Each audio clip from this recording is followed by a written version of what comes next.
n'ai jamais vu un train passer que j'ai eu envie de prendre que je n'ai pas pris. Ça a eu des conséquences, parce qu'il n'y a pas que des coups gagnants dans la vie, mais parce que quand on joue, on gagne et on perd.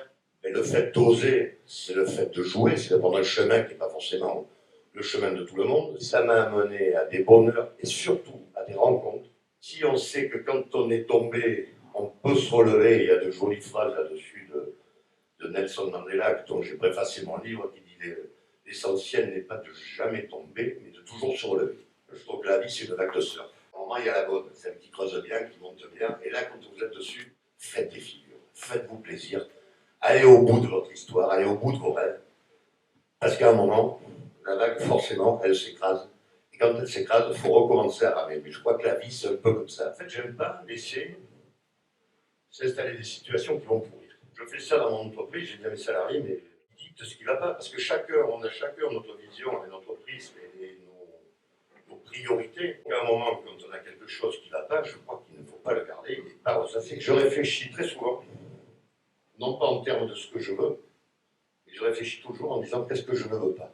Et dès que ça devient compliqué avec un client, je dis écoute, on va s'arrêter.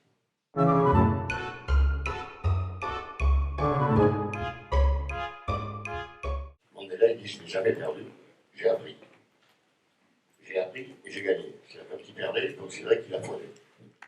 À partir du moment où on ose et à partir du moment où on veut, on prend le risque de ne pas arriver au bout du chemin.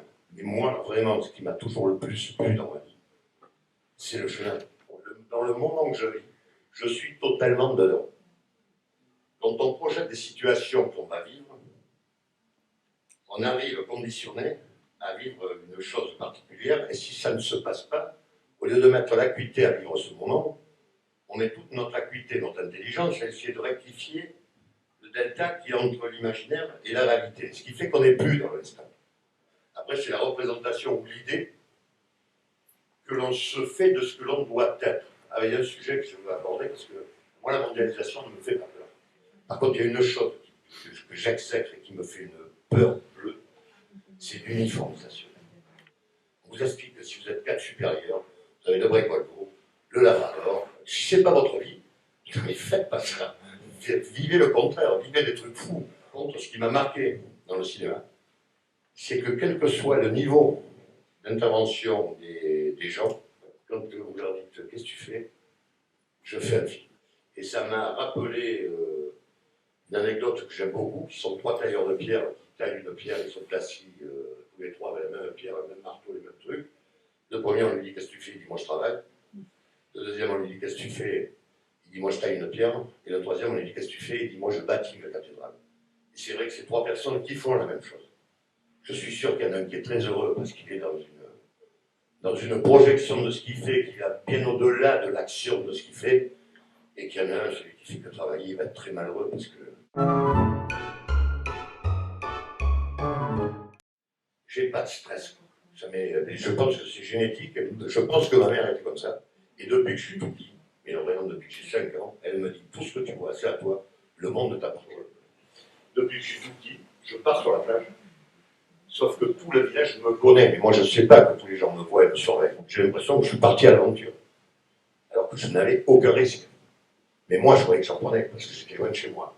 Et je pense que ce côté d'oser et d'être un peu sans peur vient aussi de l'éducation et de la vie qu'on a. J'ai joué au rugby et on ne peut gagner qu'en équipe, on ne peut pas gagner tout seul. Il correspond à un état d'esprit de groupe, de cohésion, de sacrifice, d'humilité. Je pense que le facteur chance, à un moment, et bon, là où on l'a pas, mais ça ne doit pas nous arrêter. C'est pas parce qu'on n'a pas à 4 fois pas de chance qu'on n'en aura pas la 5e. Je crois qu'il faut oser persévérer.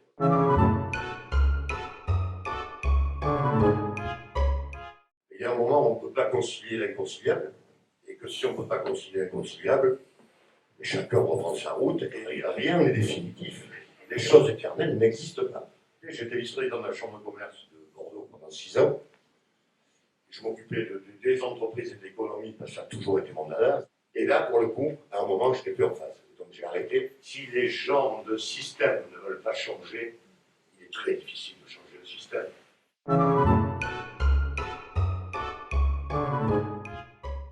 Si on allait vraiment voir dans les pays comment vivent les gens, on s'apercevrait qu'on a une vie de rêve. Je suis parti de l'autre côté de l'océan, je suis parti en bateau, je suis parti voyager. Et quand je suis revenu chez moi, j'ai dit, mais c'est là. Les gens ne savent pas. C'est-à-dire qu'ils ne savent pas parce que ce qu'on a autour de nous, c'est normal. Enfin, l'émotion n'est plus un gros mot dans le monde de l'entreprise. C'est vraiment quelque chose qu'on veut regarder attentivement. Non, on va jamais partir d'ici. Non. C'est ça, comme ça.